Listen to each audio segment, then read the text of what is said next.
নমস্কার বন্ধুরা, গল্পের লাইব্রেরিতে আপনাদের সকলকে জানাই স্বাগত। আজ আমাদের প্রশ্ন হলো, রাম রাজ্য বলতে কি বোঝায়? আসুন একটি গল্পের মাধ্যমে আমরা বিষয়টিকে বুঝে নিই। রাম রাজ্য হল হৃদয়ের পরিবর্তনের দ্বারা বহিঃশত্রু ও অন্তঃশত্রু জয় হলে রাম রাজ্য স্থাপিত হয়। রাম রাজ্যে পুলিশ মিলিটারি দ্বারা শাসনের কোনো প্রয়োজন ছিল না, কেননা বাইরের কোনো শত্রু ছিল না। তুলসীদাস রহস্য করে বলেছেন, রাম রাজ্যে সন্ন্যাসীর হাতে দণ্ড বা লাঠি থাকত, কেননা শাস্তি বা দণ্ডযোগ্য কোনো অপরাধী ছিল না। সকলেই ধার্মিক ও নির্লোভী হওয়ায় সর্বদা শান্তি বিরাজ করত। একবার একটি ধনী লোকের কোনো পুত্র ছিল না। রাজা রামের আশীর্বাদে পুত্র লাভ হয়। লোকটি রাম সীতার নিকট এসে বাদ্য অর্ঘ্য দিয়ে পূজা করে দক্ষিণাস্বরূপ এক থালা রত্ন দিয়ে সাষ্টাঙ্গ প্রণাম করলেন। রাম বললেন, আমি তোমার দেওয়া দক্ষিণা স্বীকার করছি, কিন্তু আমার আদেশ তুমি এই রত্নগুলি ব্রাহ্মণদের মধ্যে বিলিয়ে দাও।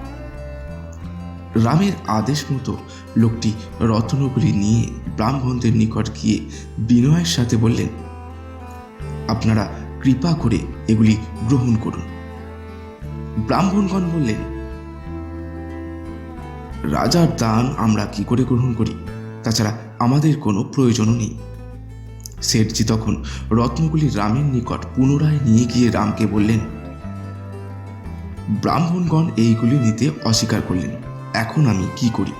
তখন রাম বললেন, আমার রাজ্যে লোভী ব্রাহ্মণ নেই, তুমি বরং কুলি মজুরদের মধ্যে এগুলি বিলিয়ে দাও। রামের আদেশে শেঠজি মজুরদের ঘরে ঘরে গিয়ে রত্নগুলি গ্রহণ করতে বললে তারা বলল, বিনা পরিশ্রমে আমরা এ রত্ন গ্রহণ করব না। শেঠজি পুনরায় রামের নিকট গিয়ে মজুরদের না নেওয়ার কথা বললে রাম সব কথা শুনে খুশি হলেন, কেননা মজুররাও এ রাজ্যে ধর্ম জীবনযাপন করে। শেঠজি রামের নিকট গিয়ে রত্নগুলি ফিরিয়ে দিতে চাইলে রাম বললেন, তুমি রাস্তার এক কোণে নির্জন স্থানে রত্নগুলি ছড়িয়ে রেখে দাও, যার প্রয়োজন হবে নিয়ে যাবে।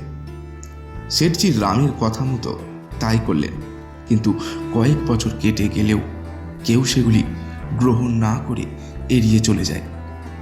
তখন রাম শেঠকে বললেন, আমার রাজ্যে সকলেই ধার্মিক, নির্লোভী, সুখী ও শান্তিপ্রিয়, আর এটাই রাম রাজ্য।